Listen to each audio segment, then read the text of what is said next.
These are the 10 most insane police chases on the internet. Make sure to drop a like and try not to run away from the cops, or else you'll end up like number 10. Okay, so what really sets this first chase off for most is the fact that not only are the cops chasing down a literal school bus, but its driver is actually a student at the very school from which the bus was stolen from. Airing on A&E's Live PD, this juvenile driver was barely old enough to be behind the wheel, let alone handling a 26-passenger bus. Considering he was already bound to be charged, this young driver decided to swerve all over the road, at one point even heading into oncoming traffic. However, rather than colliding with the traffic on the other side of the road, our bus thief decided to go for a different target.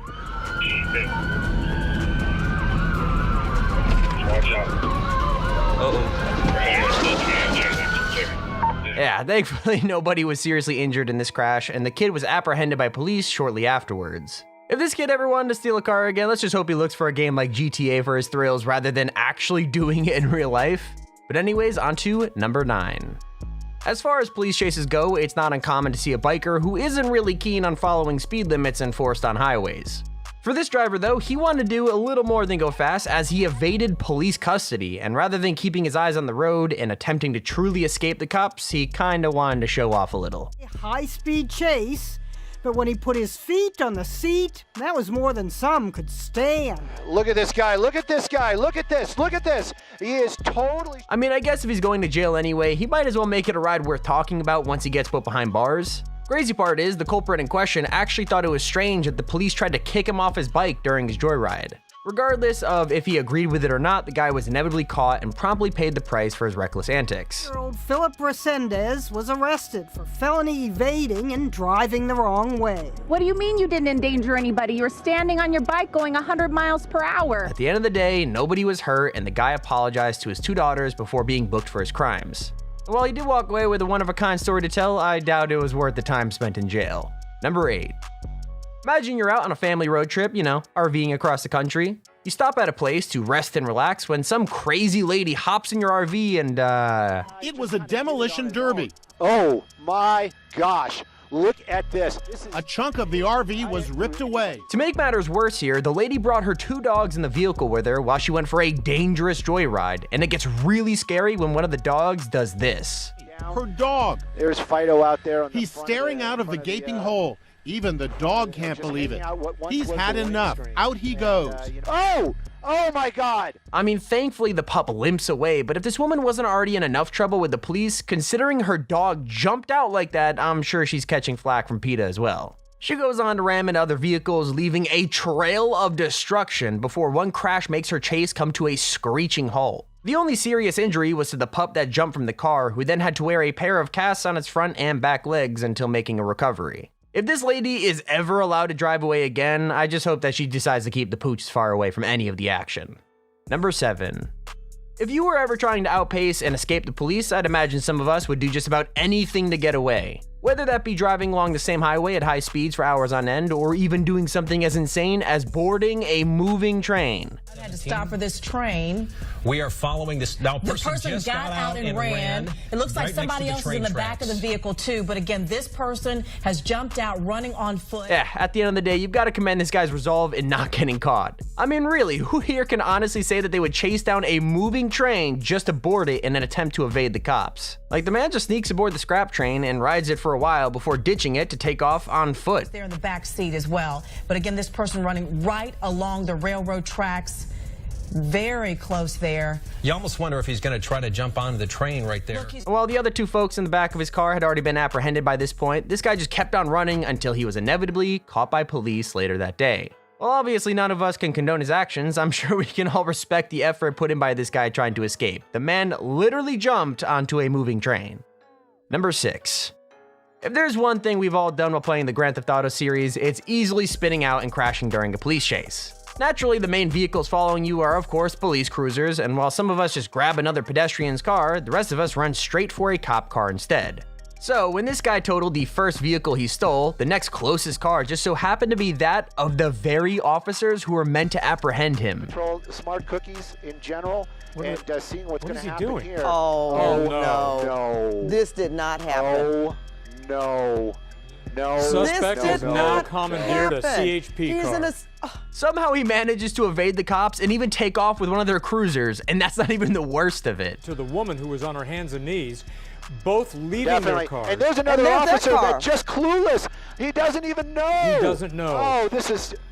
Do he they know? doesn't know. Wait a minute. I mean, you can't really blame the officer who keeps on going here. Like, how in the world would you ever expect that your peers would let a suspect get away and with one of their own vehicles? Well, I say get away, but the chase only continued on for like another 20 minutes before the crook was arrested. So, while his maneuvers were pretty tactical, they didn't exactly pay off in the end.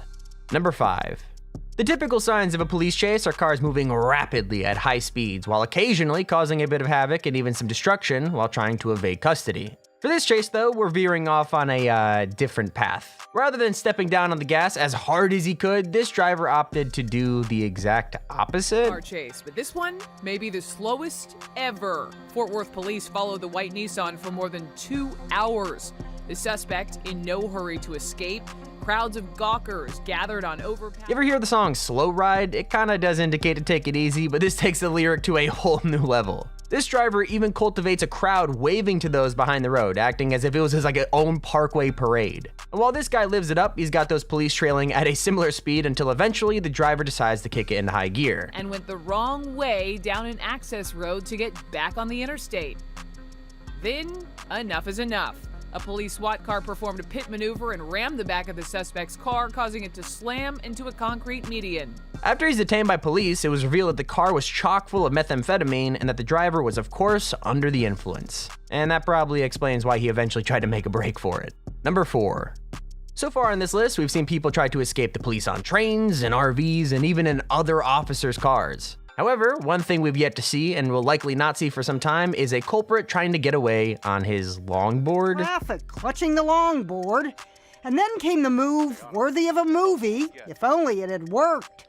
For 5 seconds, the suspect tried to skateboard away from officers in hot pursuit on foot. Before all this, the man was being pursued by police in a car he'd previously stolen before crashing into the back of another driver's vehicle. Knowing he'd be caught if he did nothing, he did the first thing that came to his mind and tried to carve his name in the history books by attempting his own version of the Great Escape.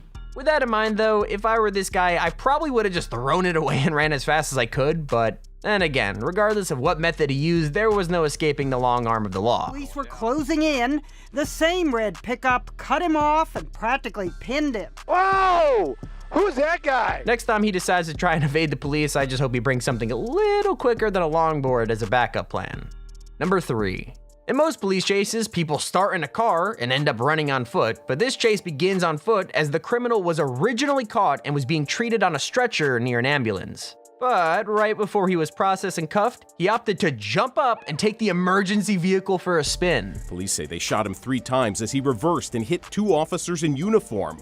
For almost 90 minutes, Gavrowski leads police on a tour of Frankfurt and Cottman Avenues and side streets around the boulevard. It takes a special kind of person to take an ambulance, vehicle typically used for transporting the sick or injured, and instead use it as a getaway car. Then again, considering he was going to be charged for assault anyway, it makes his desperate attempt at escape seem a little more understandable. But regardless of whatever vehicle he decided to steal, it was bound to need a tow after the chase. For 4 minutes, he tries to get in front of Gavrowski. His persistence pays. He flattens a front tire before spinning out. Finally got the right tire, and he still was going. He was down like 15 miles an hour. Yeah, this tow truck driver is definitely a hero for his actions here, because shortly after he popped the guy's front right tire, a spike strip finished the job, making it easy for the police to get the criminal back in custody. And while the chase only went on for like 20 minutes or so, it definitely would have lasted much longer if it weren't for this truck driver showing up to work early. Talk about dedication. Number 2. Alright, if you can't tell by now, these chases come in all shapes and sizes, but the very last person you'd ever expect to see behind the wheel, well, are little kids. In the case of this 7-year-old, he had his first encounter with the law on a bright Sunday morning. Weber County Sheriff's patrol car as the deputy followed the boy, unaware of just how young that driver was.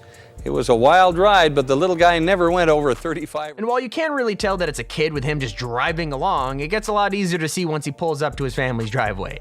They'll never find me under the bed. And if I were to categorize the boy's skill as a driver, the kid just ran right inside and told his dad that the cops were outside without giving him literally any context. So when the officer went ahead and told the dad what his son had been up to before church, she was just as confused as any of us probably would be in that situation. I mean, in all fairness to the kid, when I was young, I remember always wanting to know how it felt to kind of like jump behind the wheel of a car. And while nowadays it's become a regular part of life for most of us, to this 7-year-old it must have been an exhilarating experience. I mean, fair play to the kid. Honestly, it's just impressive that he came out of it uninjured and that he actually managed to drive pretty well for being 7. Next time, let's just hope he waits until he's at least 16 before taking his folks' car out for a spin. Finally coming in at our number 1 spot, we're taking a look across the pond to a pursuit that happened in London, England. Conventionally, if you're trying to escape police custody, your vehicle of choice would usually be something small and fast, right? Well, for this intoxicated driver, he opted for something with a little more destructive power to go about on his rampage. Overtaken. It's just prior to the north end sort of roundabout. Just pretty loud, but the vehicle just drives around. It must start to slip road. Like I mentioned before, our driver here is under the influence, meaning that he likely has no regard for anyone else on the road. With that in mind, you can imagine he's not exactly the most careful when trying to avoid the very cops that are chasing him. Yeah, it's still got an officer. You need to get yourself out of sight. If he sees you, he'll go for you. He already has done once before. He goes on to hit several other police cruisers along his trail of carnage. You see what I did there? Okay, kinda cringe. Well, anyway, of course the driver was inevitably caught by police, but not before he caused plenty of damage to all of those police cars who decided to get in the way of his 12-ton dump truck destruction. Thankfully, that was the majority of the damage caused by this insane chase, and fortunately for everyone involved, no one was seriously injured. But hey, click on screen right now to check out this video. This has been Tommy. Keep it here on Top 5 Central.